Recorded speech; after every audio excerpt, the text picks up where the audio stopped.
ស្រុកខ្មែរយើងអាចផលិតការដាំដុះស្វាយចន្ទីដែលមានពូជល្អ23រហូតដល់1 លានជាងតោនក្នុងមួយឆ្នាំដែលជាប់ចំណាត់ថ្នាក់លេខ1នៅលើពិភពលោកតែម្ដងក្នុងឆ្នាំ2021សមត្ថភាពកែច្នៃស្វាយចន្ទីរហូតដល់5000តោនក្នុងមួយឆ្នាំហើយបច្ចុប្បន្ននេះគាត់កំពុងយកទៅលក់នៅទីផ្សារសហគមន៍អឺរ៉ុបហើយនិងទីផ្សារនៅតំបន់អាស៊ានយើងផងដែរគឺខ្ញុំនាំចេញទៅចក្រភពអង់គ្លេសយើងនាំចេញទៅអ៊ីតាលីហើយយើងនាំចេញទៅបារាំងចា3សហគមន៍ហ្នឹងហើយក៏យើងបាននាំចេញខ្លះៗទៅអាមេរិកហើយនិងតំបន់ខ្លះទៀតនៅក្នុងអាស៊ីយើងដូចជាម៉ាឡេឬសិង្ហបុរីដូចជាហុងកុងខ្លះដែរចាចន្ទីពូជខ្មែររបស់យើងជាពិសេសពូជ M23 តែម្ដងគឺចំណុចពិសេសរបស់ចន្ទីយើងទី1គឺគ្រាប់ទំហំធំដែលយើងអាចនិយាយថាធំជាងគេនៅលើពិភពលោកអត់ទាន់មានអ្នកណាធំដូចចាទី2គឺនិយាយពីរសជាតិចារសជាតិរបស់យើងគឺពោពេញទៅដោយរសជាតិទឹកដោះគោ creamy ដែលញ៉ាំទៅគឺជាប់មាត់តែម្ដងហើយសំខាន់បំផុតទី3នោះគឺយើងសម្បូរដោយអាហារូបត្ថម្ភច្រើនមែនតើជាពិសេស Omega 3ដែលល្អសម្រាប់សុខភាពតែម្ដងអញ្ចឹងនៅពេលអឺរ៉ុបគេឃើញថាអូស្វាយចន្ទីខ្មែរខ្មែរដាំដុះស្វាយចន្ទីច្រើនជាងគេហើយពោពេញដោយអាហារូបត្ថម្ភច្រើនជាងគេសាច់ក៏ល្អទំហំក៏ធំអញ្ចឹងគេធ្វើឲ្យយើងមានការវិជាទិញទៅសហគមន៍នោះហើយចាក់ស្គប់វិស័យរបស់ខ្ញុំមិនត្រឹមតែប៉ុណ្្នឹងទេគឺយើងធ្វើម៉េចធ្វើការជាមួយសហគមន៍ដែលជាកសិករដាំដុះធ្វើការជាមួយនឹងតំបន់ការពារផ្សេងៗទៀតប្រមូលទិញចន្ទីពីគាត់ចាដើម្បីបង្កើតជា brand ជាម៉ាកយីហោរបស់ខ្លួនឯងកូនខ្មែរដើម្បីនាំទៅកាន់ទីផ្សារពិភពលោកប្រកបដោយស្តង់ដារសុខភាពនៃអាហារតែម្ដងចា៎ជំរាបសួរអ្នកទាំងអស់គ្នាឥឡូវនេះខ្ញុំកំពុងតែស្ថិតនៅសហគ្រាសកែច្នៃស្វាយចន្ទីខ្មែរយើងមួយកន្លែងដែលមានឈ្មោះថា Empol ដែលគាត់មានសមត្ថភាពកែច្នៃស្វាយចន្ទីរហូតដល់5000តោនក្នុងមួយឆ្នាំហើយបច្ចុប្បន្ននេះគាត់កំពុងយកទៅលក់នៅទីផ្សារសហគមន៍អឺរ៉ុបហើយនិងទីផ្សារនៅតំបន់អាស៊ានយើងផងដែរសូមជម្រាបសួរបងចាជំរាបសួរបាទដំបូងចង់ឲ្យបងណែនាំពីសហគ្រាស Empol ទីមើលបងតើសហគ្រាស Empol ហ្នឹងកំពុងតែផលិតកែច្នៃអីគេដែរចាជំរាបសួរម្ដងទៀតនេះខ្ញុំឈ្មោះសម្បត្តិកល្យានជានាយកប្រតិបត្តិនៅក្នុងសហគ្រាស Empol ដែលមានទីតាំងនៅរាជធានីភ្នំពេញតែម្ដងខណ្ឌដង្កោចាហើយក្រុមហ៊ុននាងខ្ញុំ Empol គឺបង្កើតឡើងនៅក្នុងឆ្នាំ2021ដែលជាពេលវេលា COVID កំពុងតែផ្ទុះដូរដាលខ្លាំងហើយគោលបំណងដែលនាងខ្ញុំបង្កើតឡើងនៅរោងចក្រកែច្នៃស្វាយចន្ទី Empol នេះគឺដោយសារយើងឃើញថាក្នុងឆ្នាំ2021ដែរហ្នឹងគឺស្រុកខ្មែរយើងអាចផលិតការដាំដុះស្វាយចន្ទីដែលមានពូជល្អ23រហូតដល់1 លានជាងតោនក្នុងមួយឆ្នាំដែលជាប់ចំណាត់ថ្នាក់លេខ1នៅលើពិភពលោកតែម្ដងក្នុងឆ្នាំ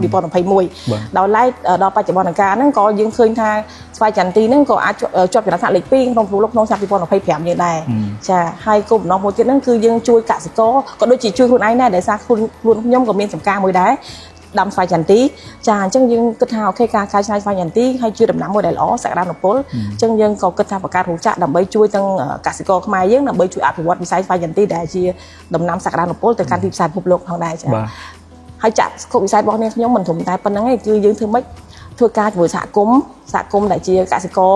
ដាំដុះធ្វើការជាមួយនឹងតំបន់ការពារផ្សេងៗទៀតប្រមូលទិញចន្ទីពីគាត់ចាដើម្បីបង្កើតជា brand ជាម៉ាកយីហោរបស់ខ្លួនឯងកូនខ្មែរដើម្បីនាំទៅកាន់ទីផ្សារពិភពលោកប្រកបដោយស្តង់ដារសុខភាពនៃអាហារតែម្ដងចា៎អូខេបងចំណុចសំខាន់ដែលខ្ញុំបានដំណឹងពីបងស្រីមុនហ្នឹងឮថាយើងនាំចេញទៅសហគមន៍អឺរ៉ុបអញ្ចឹងតើចំណុចពិសេសស្វាយចន្ទីខ្មែរយើងដែលយើងអាចមានសមត្ថភាពនាំចេញហ្នឹងតើមានចំណុចពិសេសគេខ្លះទៅបងចន្ទីពូជខ្មែររបស់យើងជាពិសេសពូជ M23 តែម្ដងគឺចំណុចពិសេសរបស់ចន្ទីយើងទី1គឺគ្រាប់ទំហំធំ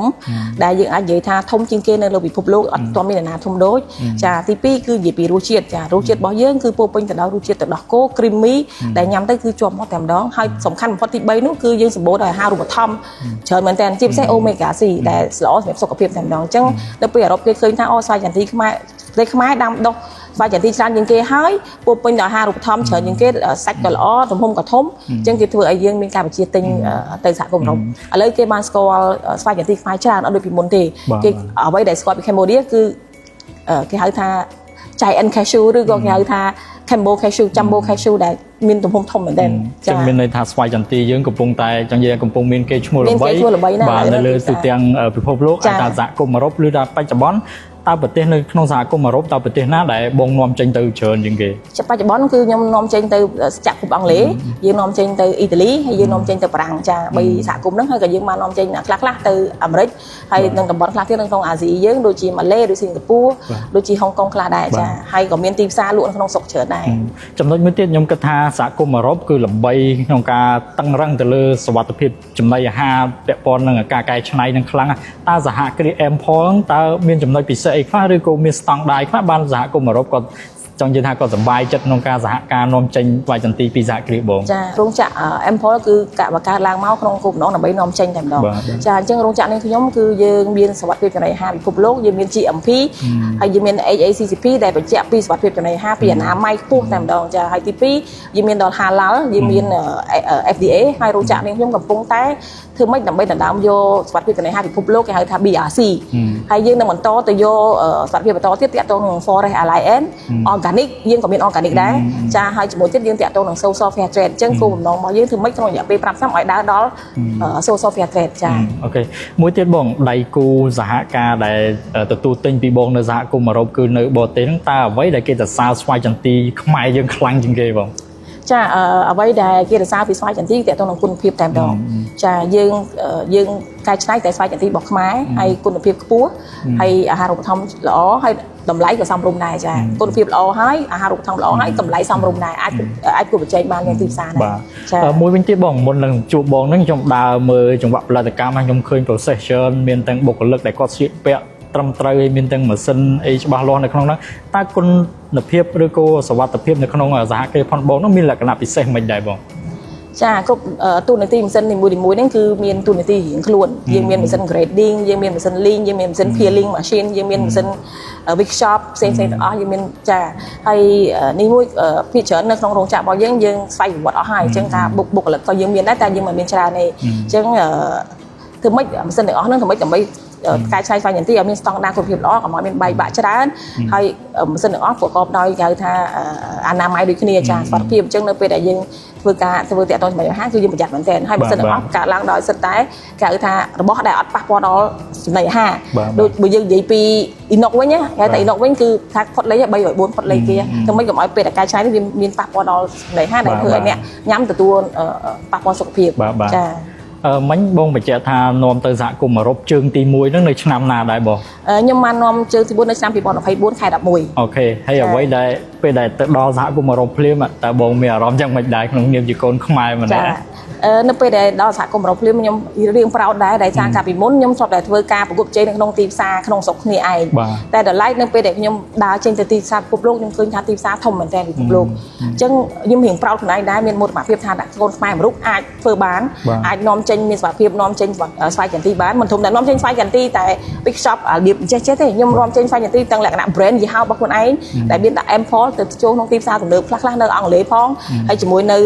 ប្រទេសម៉ាឡេប្រទេសសិង្ហបុរីផងដែរយើងអាចមើលឃើញថាពេលដែលដើរទៅស្រុកក្រៅអាចបងប្អូនប្រជាជនខ្មែរអាចទៅសាកសួរទៅនៅបើនិយាយទីផ្សារម៉ាឡេយើងមាន KK យើងមាន99យើងមាន 7-Eleven ខ្លះដែរនៅក្នុងទីផ្សារហ្នឹងចាហើយយើងប្រោតថាកូនខ្មែរអាចធ្វើបានមានប្រោតមែនទែននិយាយចារូបភាពដែលឃើញ brand របស់ខ្លួនឯងចូលនៅទីផ្សារពិភពលោកទីអន្តរជាតិចាបាទចំណុចសំខាន់មួយទៀតបងខ្ញុំគិតថាបានគុណភាពស្វាយចន្ទីដែល Wake Shop មានគុណភាពហើយខ្ញុំជឿថ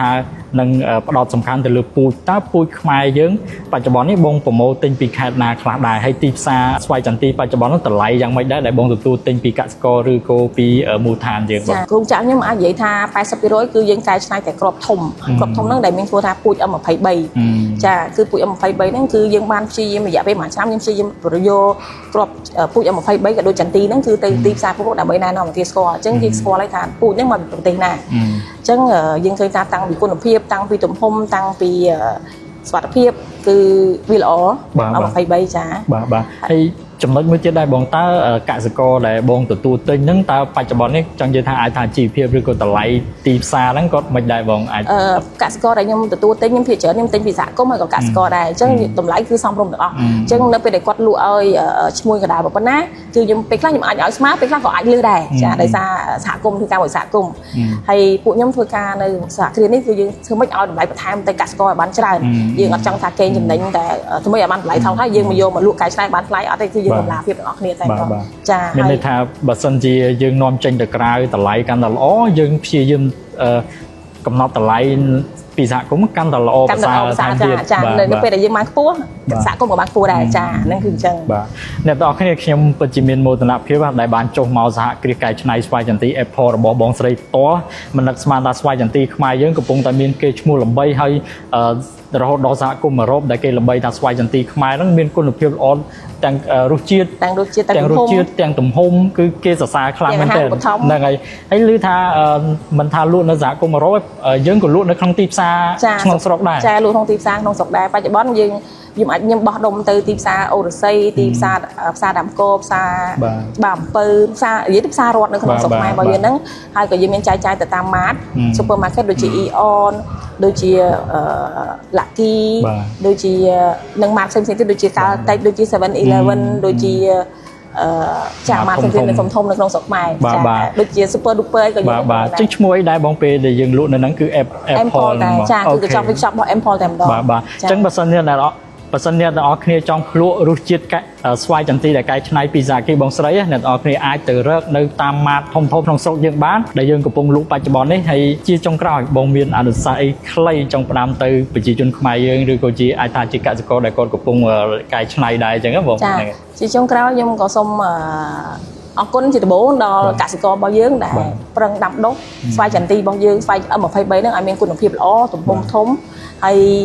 ដែលធ្វើឲ្យខ្ញុំនឹងមានគេហៅថាមានឱកាសកែច្នៃស្វាយចន្ទីរបស់យើងហ្នឹងទៅនាំទៅកាន់ទីផ្សារពិភពលោកបាន